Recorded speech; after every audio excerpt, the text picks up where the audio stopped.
in the way of class we meet each other.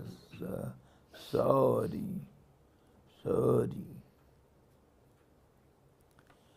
We are discussing Srimad Bhagavad Gita, 7th chapter and 7th stanza. We have discussed already. इसमें क्या हो रहा है? मक्खी कहाँ से बैठी है? 7th we saw the last. Mattah parataram nanyat kinchid asti dhananjaya mayi sarvamidam protam sutre maniganaiva. This we discussed last time. We are discussing the state of a person who has achieved the highest in the ladder of yoga, who has been established in the samadhi and who never gets disturbed by any means. So Lord Krishna said, there is nothing whatsoever higher than me. That is the highest peak of the achievement. O Arjuna, all this is strong on me as clusters of gems on a string. So the whole world, all the names and forms are linked to it, the absolute truth.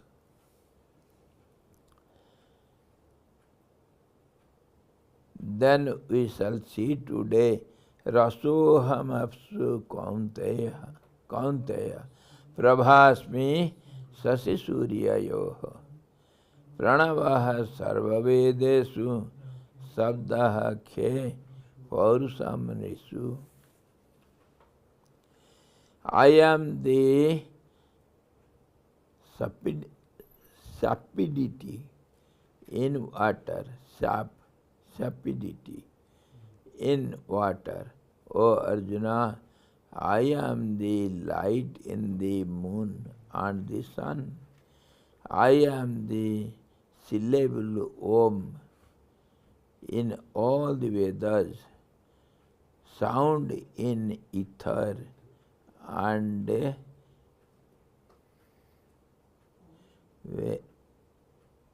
virility in men. Virility means paurusam, the manliness. Virility.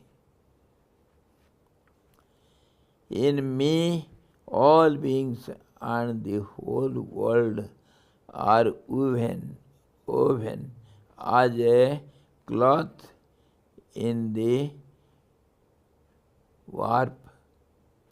In me, as sapidity, the water is woven. In me, as light, the sun and the moon are woven. In me, as the sacred syllable Om, all the Vedas are woven.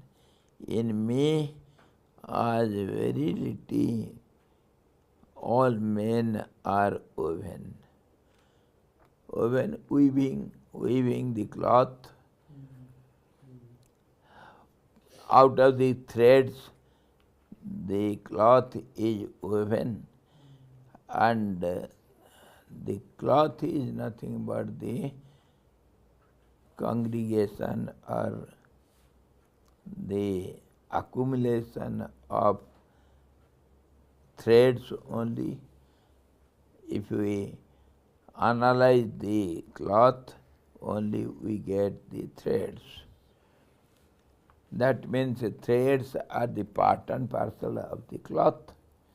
In the same way, Lord Krishna says, as the absolute, all the beings are the part and parcel of the absolute truth. In different ways,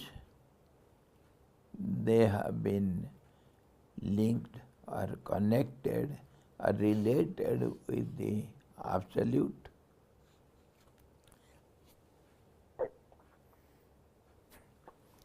Once, when Lord Rama was sitting on the throne all alone, nobody was there, and Hanuman came, the greatest devotee,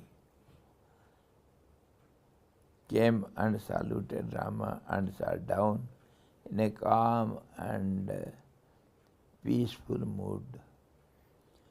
So Lord Rama asked lovingly, Hanuman, you are very dear to me, but I don't understand what all relationships you have with me.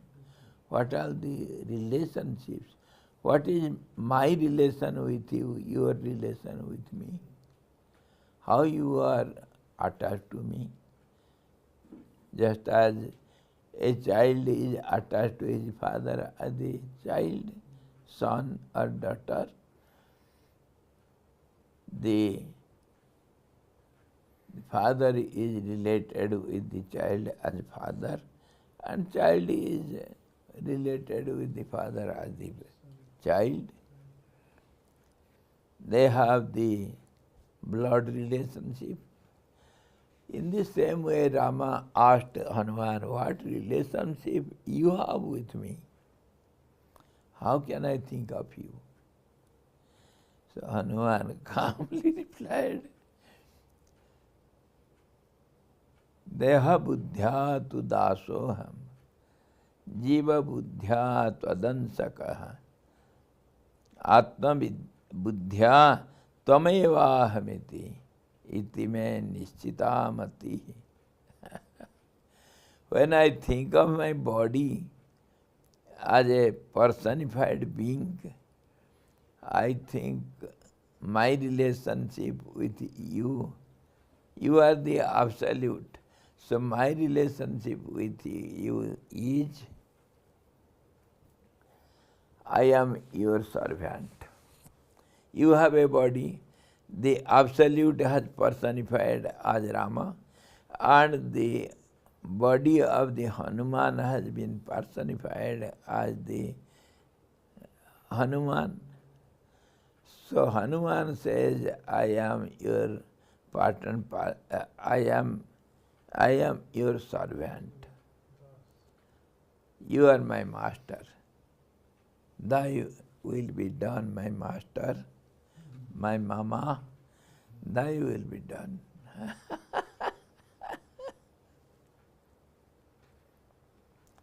And as the Deha Buddhya Dasoham Jiva Buddhya Tvadansaka. When I think of my individuality, then I am your part and parcel, just as the threads of the cloth or the gems in the string. I am your part and parcel. So many others have been related with you as the parts. I am also one part. But when I think of myself, not as individual being, the self within, then I am not different from you. Tameva ahamiti. I am one with you, my Lord. I am not different from you. So in this way, the individual beings have been have relationships with the Absolute in different ways. So here Lord Krishna says, Rasoham apsu kaunteya prabhasmi sasi suryayo. I am the sap, the liquidity, the essential nature of the water. That is, I am. So water is related with me in the form of liquidity. Why? Because the Vedas say, Raso Vaisaha. He, the Absolute, is the essence of all. What do you mean by essence or juice? How do you understand it? It is the central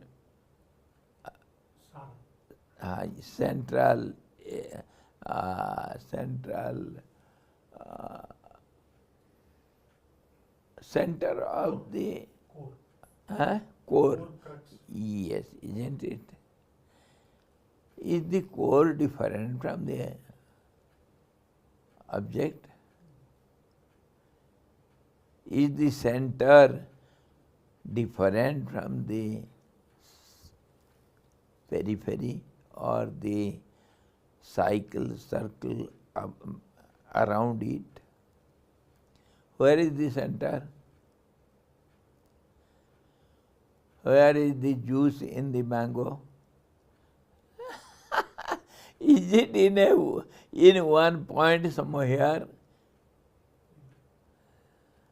It is all pervading. Don't think it is central essence. Central doesn't mean one pointed.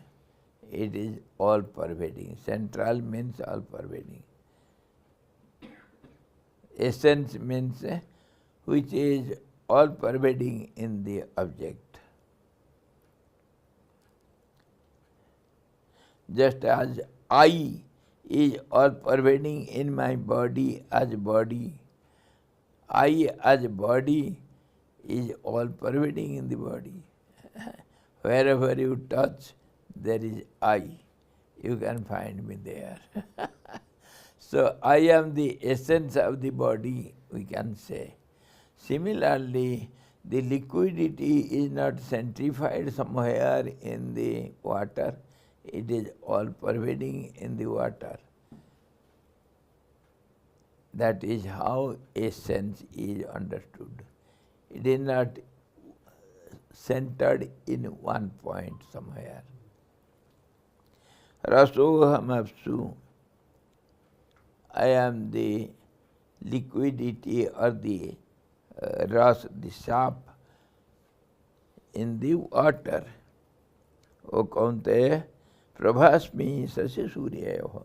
In this way, I am also the glow of the moon and the sun, glow, the effulgence or the light. Pranavaha sarva vedesu. As one syllable Om, everywhere there are words in the Vedas. Words will have some alphabets. So the single one syllable sound Om is always everywhere present in the Vedas.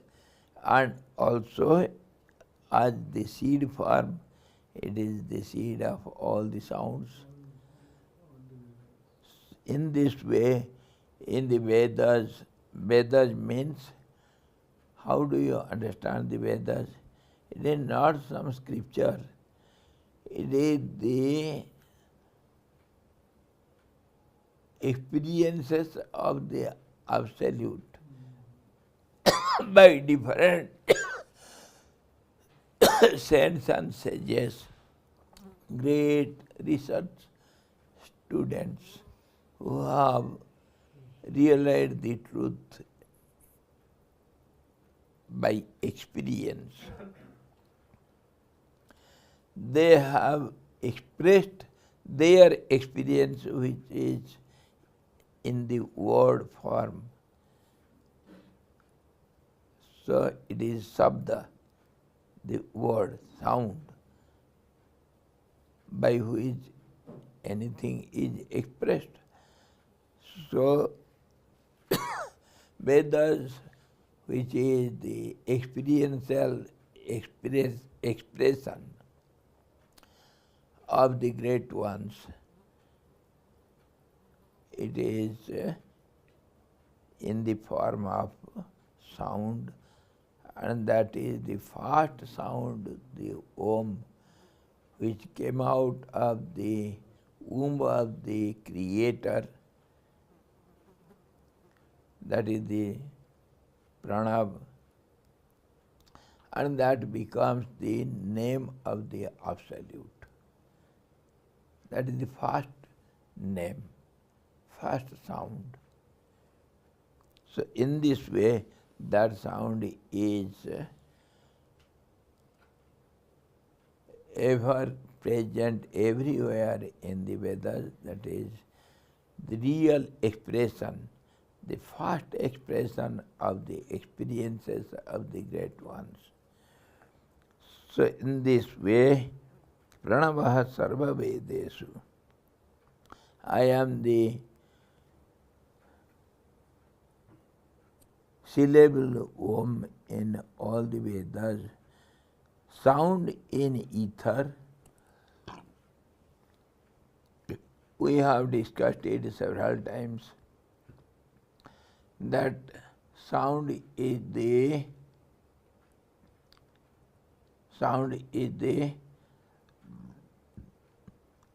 smallest unit of the expanded ether or sky. When the most minute form of any object expands and it gets some volume, that becomes the expanded form of the atom or the smallest unit. So sound is the smallest unit. When it expands, it becomes the sky or ether. So sound is the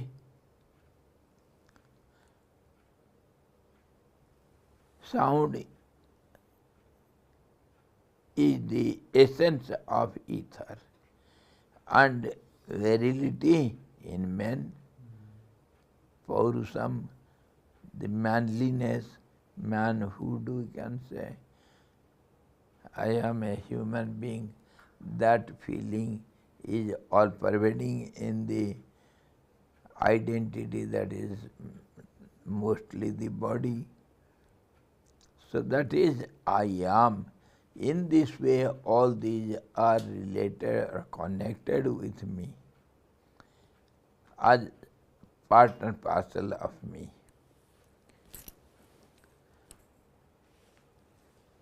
In me, all beings and the whole world are woven as a cloth in the warp. In me, as sapidity, the water is woven.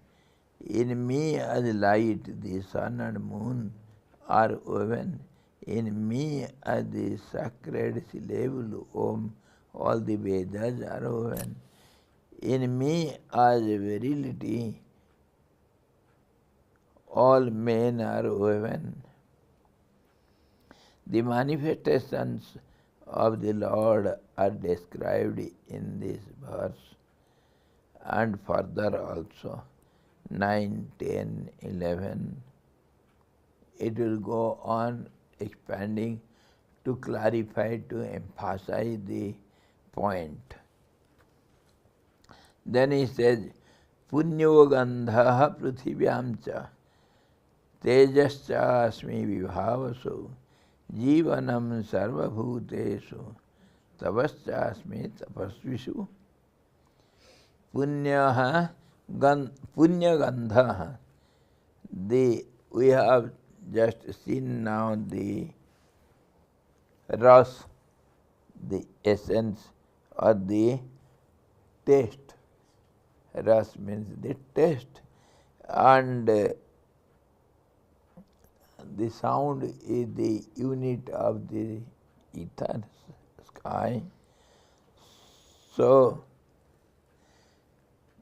the smell is the unit of the earth, punyagandha, the sweet fragrance of the I am the sweet fragrance in the earth, and the brilliance in the fire, teja, the glow, the brilliance, the effulgence of the fire.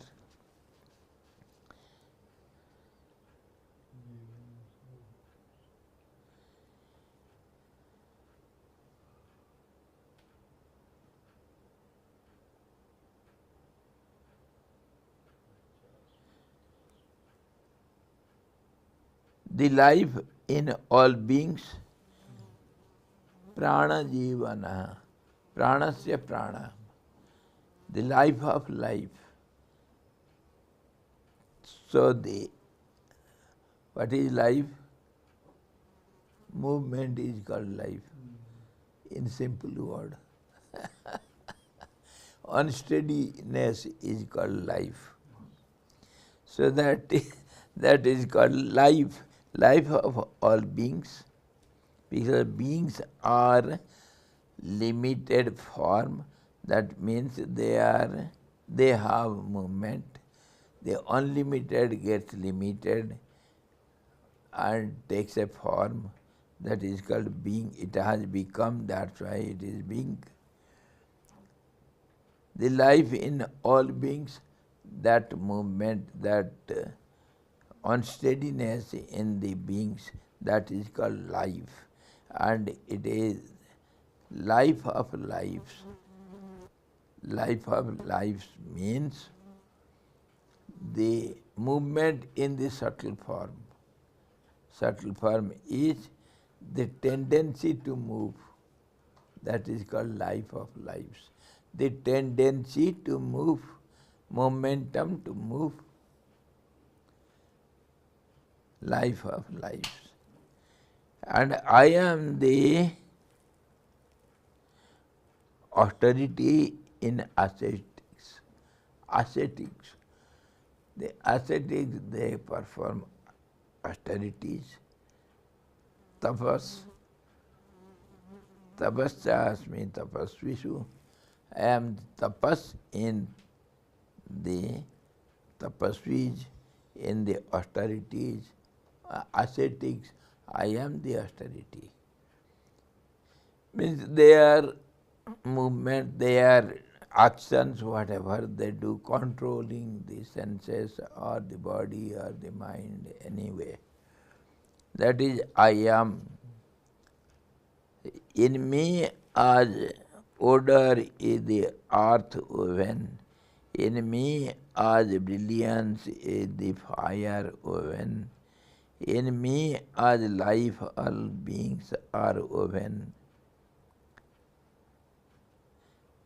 In me as austerity all ascetics are woven.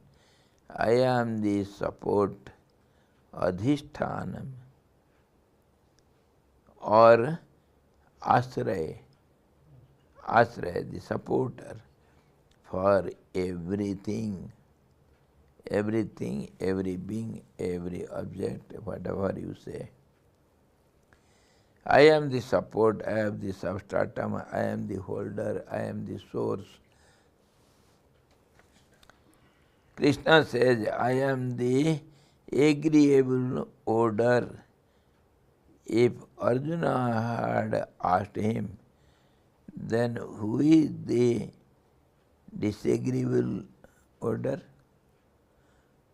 I had also the same doubt when I was reading this sentence. If it is Punyagandha, What is then how is the papagandha related with you? Why it is called punyagandha? You would have replied, it is also I. Means when one is uttered, when he has said, I am light, it is meant also the darkness is belongs to me also. The opposite also I am. Just as the government and the opposition. Because we are expressing it, the expression is in the dualistic world. Always there will be pairs of opposites. When one is said, the opposite is understood. That's how I always say, window means the door. Girl means the old lady. Same thing. Inside means outside. Angry means happy. Pardon? Angry means happy. Angry means I am cool. Cool. So next he says, Bijam mam sarvabhutanam vidhi partha sanatanam buddhir buddhimatam asmi tejas tejasvinam aham. I am the primordial seed, Adi Bij Akele. Tukaram sang, Adi Bij Akele, the first seed, which gave rise to all these seeds of the karma and karma phala and cause and effect, everything. Seed means the cause. Know me, O Arjuna, as the eternal seed of all beings. I am the intelligence of the intelligent persons, the splendor of the splendid objects am I. Splendor, the glory,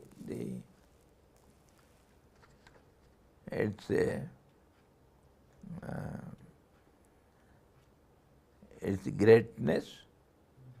In this way,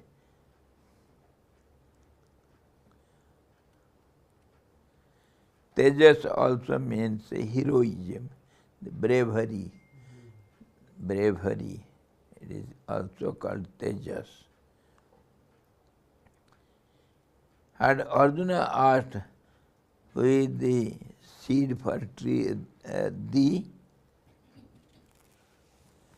You are the cause for the whole universe, everything. And what is the seed for you? The cause has effect. This is the nature's law. Every cause will have effect, and that effect becomes cause for another effect. In this way, the mysterious cycle of the world goes on, always rotating. The seed becomes the cause, the seed becomes tree, tree becomes seed again, and an egg and the cock. What is first? What is first? What is first, Swamiji? Egg or chicken? Pardon? Egg first or chicken? Yes. Chicken first proved by scientific. Whatever. No, sir, both came together. No, no, Egg can't be found. no. Two Sardars were sitting in a restaurant and they were quarreling among themselves which is first, whether the egg is first or chicken is the first. What comes first? What comes? Then They were fighting among themselves. One said, no, chicken is first. Other said, no, egg is first. The third Sardar comes, fools. What you order first, that comes first.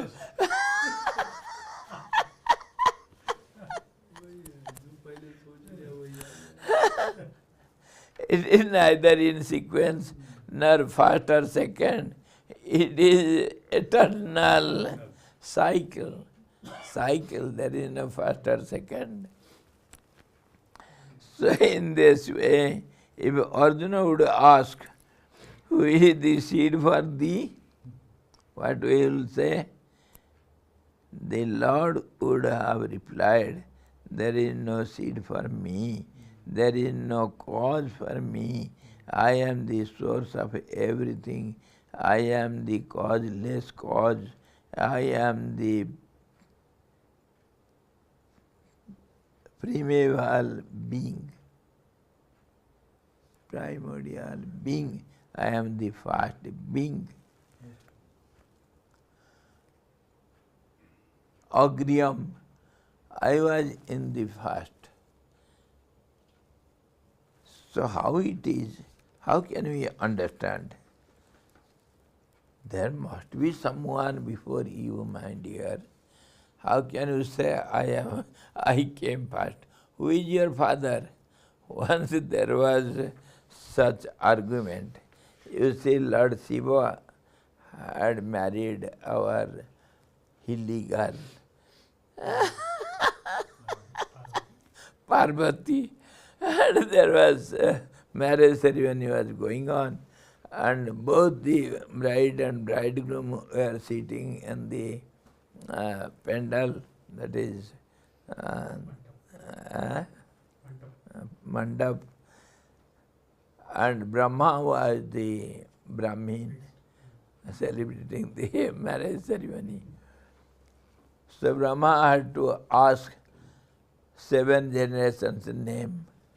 That is our traditional custom. You see, Brahma asked Shivji, my Lord, please tell me your father's name. So, father? Shankarji thought, who is my father? Yes, my father is Lord Vishnu. Who is his father? His father? Yes, it is Lord Shiva. And who is his father? Again, Lord Vishnu. So in this way, this is 7 generations. I am his father, he is my father. It is just like the seed and the tree in the cycle. Really speaking, analytically when we see, there is a seed and tree or the cause and effect, all these are possible. It is the law of nature. Nature is called dualistic world, pairs of opposites. When there will be cause, there will be effect. Effect will be cause for the another effect. In this way the cycle goes on. Everywhere there is some cycle. So, when we go to the Absolute One without a second, how can you ask this question? Absolute One, where there is no two, there is no such question. There is no possibility of such question. Absolute One, then only it can be omnipresent, all-pervading, omniscient, omnipotent. That is possible if it is absolutely one. There cannot be two there. But the moment you think something, or its reflection, its shadow, or its assumptions or ideas or something like that, then there starts manyness. From one, manyness starts. That's how The Vedas start with Ekoham Bahushyama. I am one, let me be many. If this idea is accepted in the beginning, then we can think of the whole universe. In that basic principle, one has become many. So manyness, that means dualistic world comes up before us, and then all these rules are applicable. Cause and effect, the seer, seen and seeing process, triads, and also all other changing process. One gets changed, that's how there will be a gap, then only one can become two, or else there is no possibility of two. So there should be some gap, that is called juncture or gap or sandhya, we say. The name of the Almighty is Sandhyaman, who has got different junctures, gaps or divisibility. That's how the nature, dualistic nature, has the principle to create a gap, bhed paida karna, to create a gap. Without that, creation is not possible. And on this, a beautiful story is there. Sandhya. Sandhya is a gap, the juncture between the two. When a creator started creating, he could not create, because one has to produce one only. One has to produce one. How?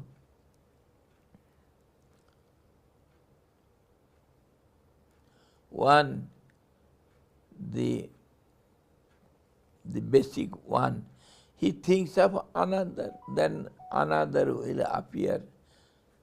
The thought will take a form, and that's how one thinks of the other. That is called mental creation. Creation by the thoughts.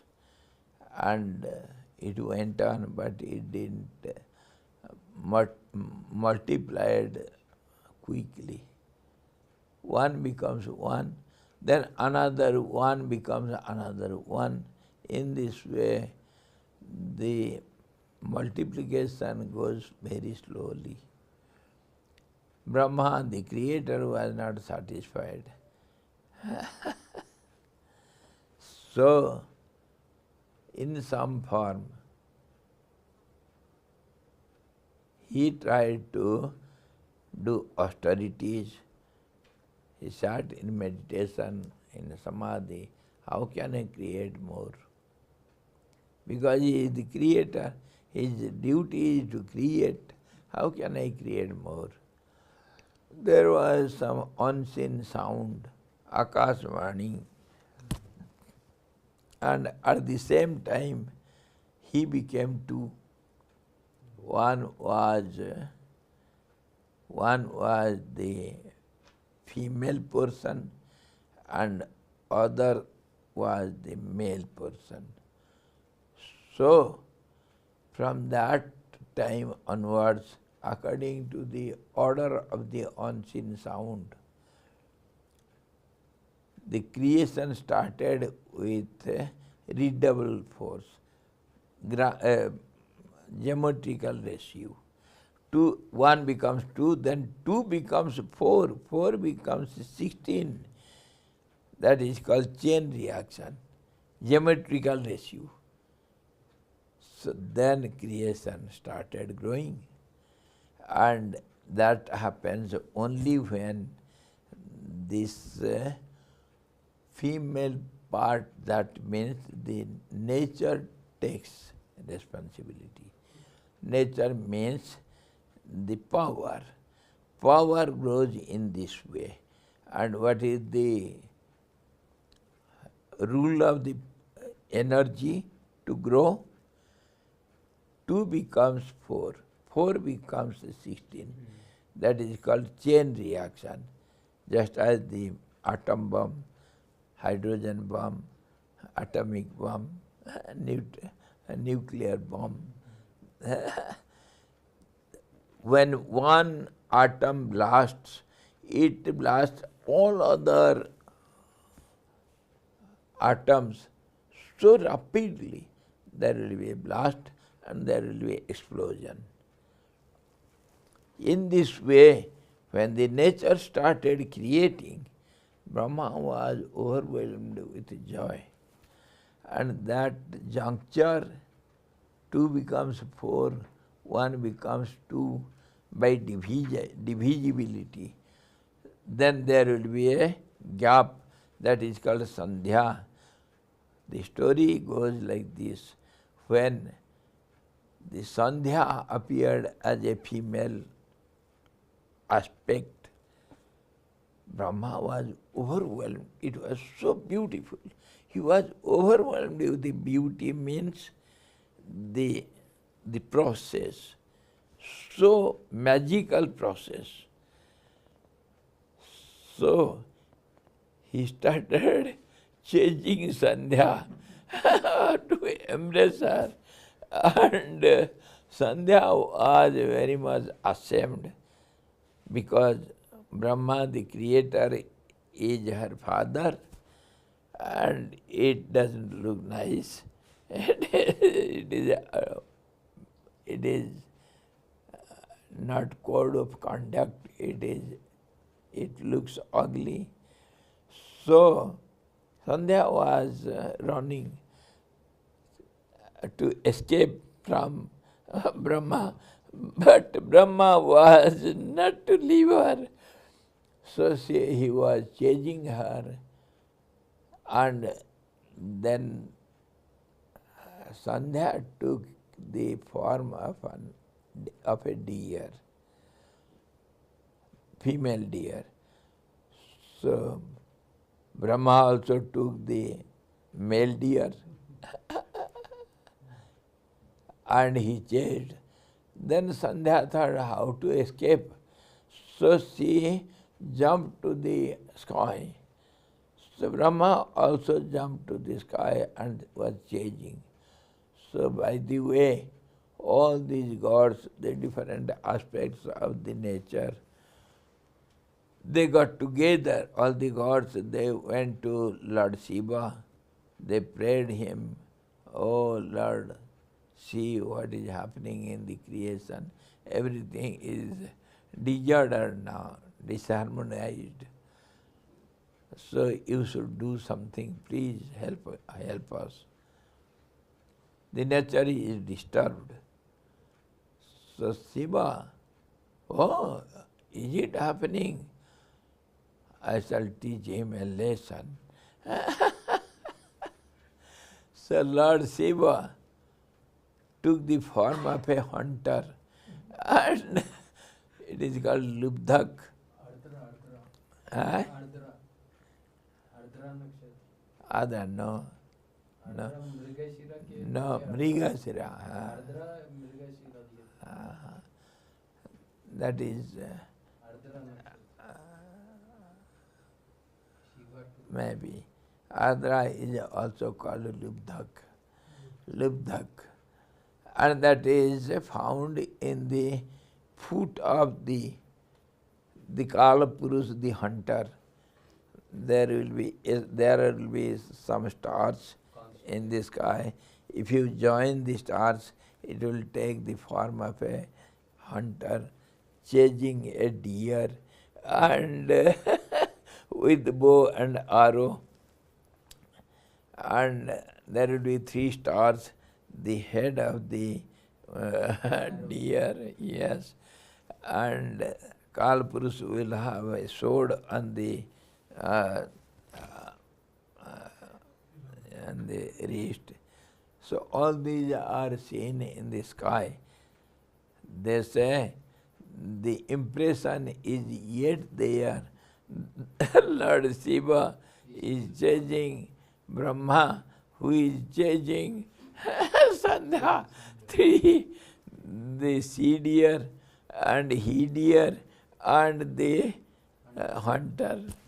So in this way the story goes, but it is not only a story. It has got very, very scientific instinct meaning. Meaning how the creation starts with. How the creation starts. All these group of stars, how they help creating our so-called galaxy, and how all these stars and all these systems are created, how the nature acts creating the gap, and how the nature is ever growing, time and space are ever growing. The secret is there. The secret of the story, the philosophical meaning of it. So in this way, causeless cause, then when there is one, there will not be any cause for it, because cause and effect are seen in relative world only, in the creation only. Where there is no creation, the all-pervading truth abides everywhere in all conditions. Then there is no dualism, no pairs of opposites. So there is no question of cause and effect. So it is called causeless cause, the primordial cause, the very first cause. And that is, of course, for saying sake, we have to say it is the causeless cause for all the causes and effects, but it is not so really.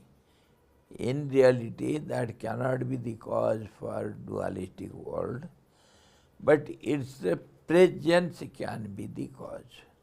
Many times we discuss it, how the presence serves the purpose. The presence of the government does all the works of the government. The government is never seen by anyone.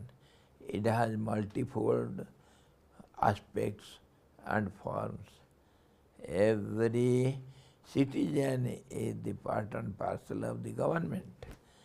So, it cannot be seen in one form. It is multiple form. So the presence is everywhere present. In this way, the causeless cause cannot be cause for any effect which is called world creation, yet it can be the cause. Its presence is the cause. When I am present here,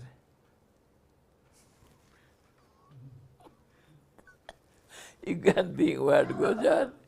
And when I go for a tour, then you can think what happens.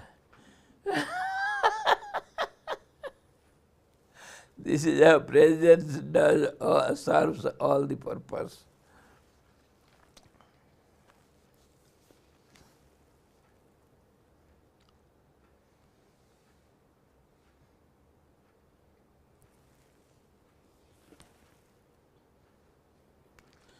So he is the primordial seed.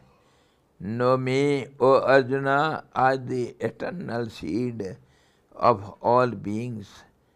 I am the intelligence of the intelligent, the splendor of the splendid objects I am. Seeds means cause. Tejas also means heroism or bravery. If Arjuna asks Lord Krishna, who is the seed for you, the Lord would say, there is no seed for me, there is no cause for me, I am the source of everything, I am the causeless cause, I am the primeval being, the primordial cause. So, balam balavatam chaham kama raga vivarjitam dharma viruddho dharma viruddho bhutesu kamosmi bharatarsava. Of the strong, I am the strength, devoid of desire and attachment. Strength sometimes does harm. When you have the sword with you, naturally you will think to do something. When the children have the playing pistols, they'll go and fight, sounding, fat, fat, fat, fat, fat, fat. They will not keep quiet. So in this way, the strength is dangerous, but here the strength is said to be without desire, without action and attachment also. When there will be desire, naturally there will be attachment. So the strength of the strong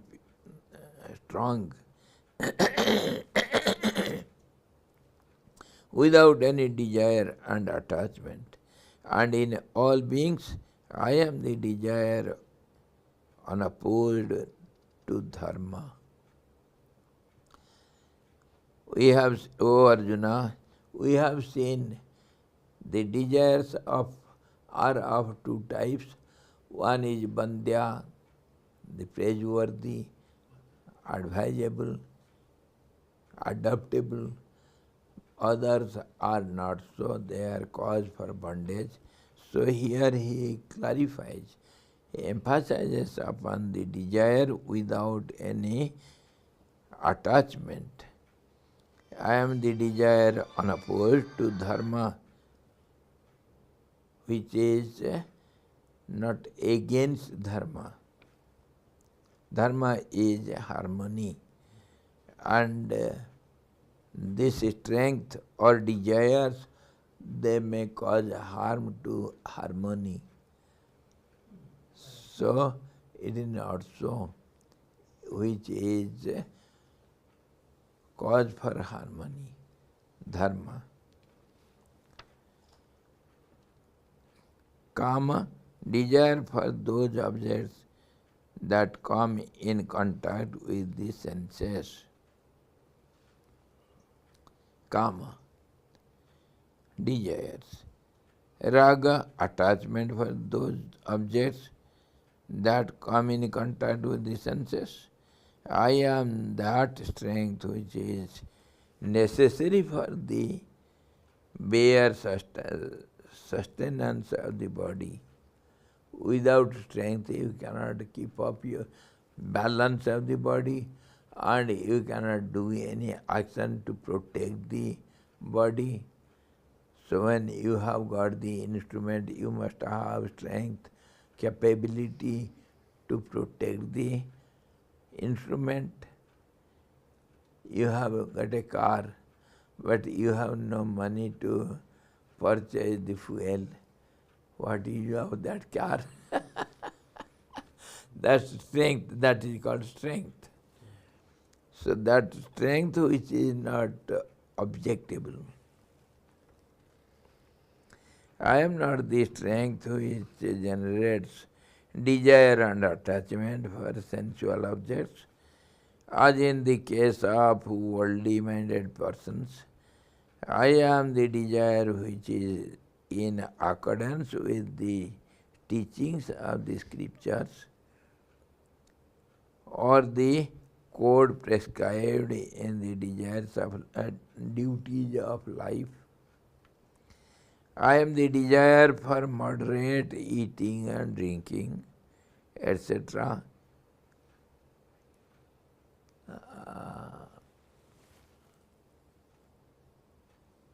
Where we get it in this Gita? Moderate it in moderation in eating, drinking, thinking, everything. Mitahar.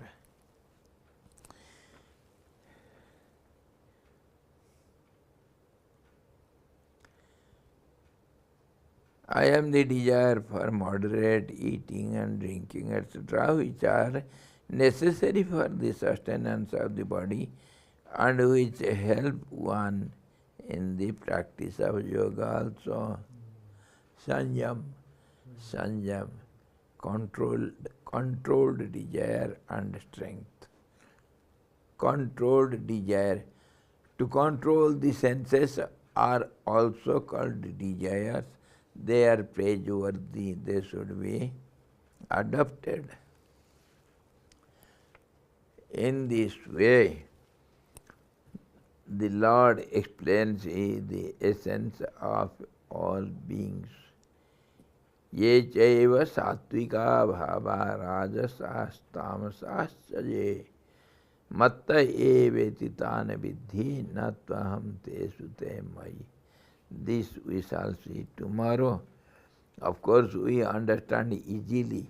Ye chaiva sattvika bhava, whatever are the pure natures,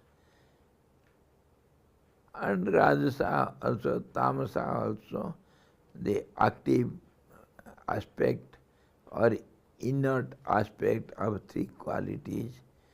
I am all those, whatever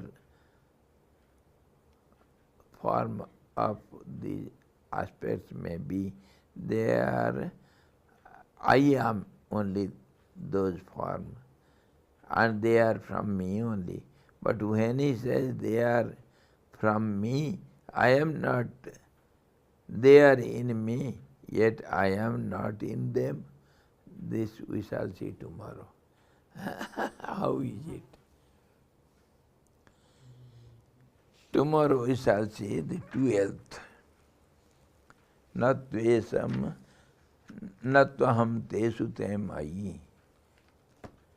Hari Om Purnamadaha Purnamidam Purnat Purnamudachyate Purnasya Purnamadaya Purnameva Vasisate Om Santi Santi Santi.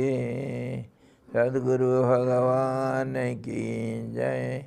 सच्चिदानंद भगवान की जय. शब्द ब्रह्म की जय. कृष्ण भगवान की जय. गीता माता की जय.